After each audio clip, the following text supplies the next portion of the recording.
Are you looking to make money in Dune Awakening? Maybe you still need to buy every building and vehicle cosmetic? Then this guide's for you. The first step to any good money-making scheme is obviously to strip down to your birthday suit. You need as many inventory slots and total weight value available as possible. There's two main ways that I make money. The first option can be done mid to late game, where we're going to craft Mark IV radiation suits and sell them to the NPC vendor at the trading posts. The demand at vendors appears to be directly related to durability, so when they are brand new, they sell for 6,070 Solari with a demand of 0%. I have heard from other players that if you sell large quantities of items, the demand will drop, but outside of durability, I have yet to actually see any demand change no matter how many items I've sold. Mark IV radiation suits are simple because it's only 4 components: aluminum, silicone, plasteel microflora fiber, and water. Aluminum can be acquired in large amounts in the northwest of the map. Just plop down a base with a buggy and farm it in mass. Silicone is made from flower sand, which can be farmed easily in Vermilius. There's a bunch of safe flower sand spots around the hammer-looking island in the center. The worm won't aggro on some of the sides close to land, so you can free farm a full storage bin for either your sand bike or an ornithopter. Plasteel Microflora Fiber can be found at any of the PvP-enabled shipwrecks marked green on your map. The highest yield in Haga Basin is in Sheol, but you will need to wear a rad suit to prevent your skin from melting off. I like going here specifically because I usually need radiated slag for other projects. Generally speaking, even though they are PvP zones, I've only ever ran into other players once or twice in my 350 hours of play, at least in the Haga Basin ones. The deep desert, you'll be fighting for the loot. The last thing you'll need is water.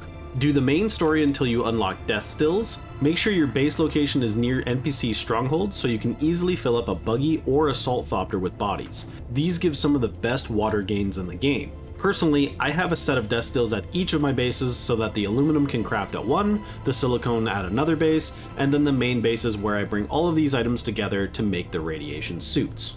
Now, obviously the main holdup making these suits is going to be crafting time. So while we're waiting for all of that to craft, we're going to become a vehicle mechanic to do my second method for making money. So you're going to need an ornithopter for this method, which is going to make a bit over 50,000 Solari every 30 to 40 minutes. Go to the deep desert PvE zone with a storage thopter, a power pack, shield, and a sword.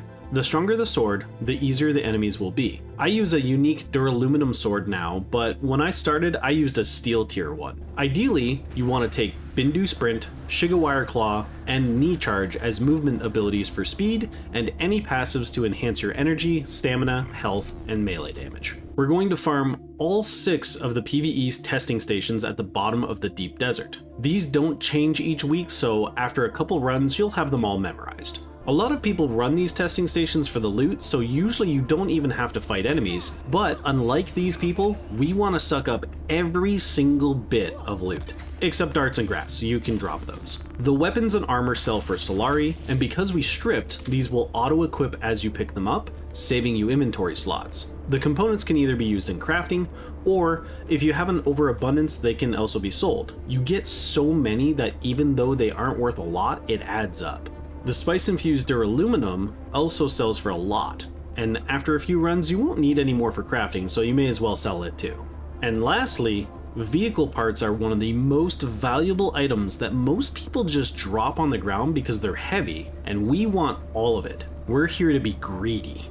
Each of these small chests has around 300 Solari and a bunch of components. The lockers have gun, blade, and armor parts, and the large chests at the end have lots of Solari, unique blueprints, and a random pool of items including vehicle parts, shields, power packs, and Mark V vehicle repair tools. Even the NPC enemies can have a rare chance to drop valuable things. So if you manage your inventory and your Thopter's inventory correctly, you can hit all 6 of the testing stations. I don't bring anything unnecessary, otherwise I would have to start dropping things. Each entrance from the world map has 2 testing stations, and to speed up travel you can just exit back to the world map and go to the next entrance rather than flying multiple sectors to the next batch. After you've soaked up all 6 test stations worth of loot, head back to your Haga Basin base. Remember, the vendor values items more if they have more durability. Weapons and armor are expensive to repair, so we won't worry about them. but you can repair all of the vehicle parts with the Mark V vehicle repair tools that we got while looting,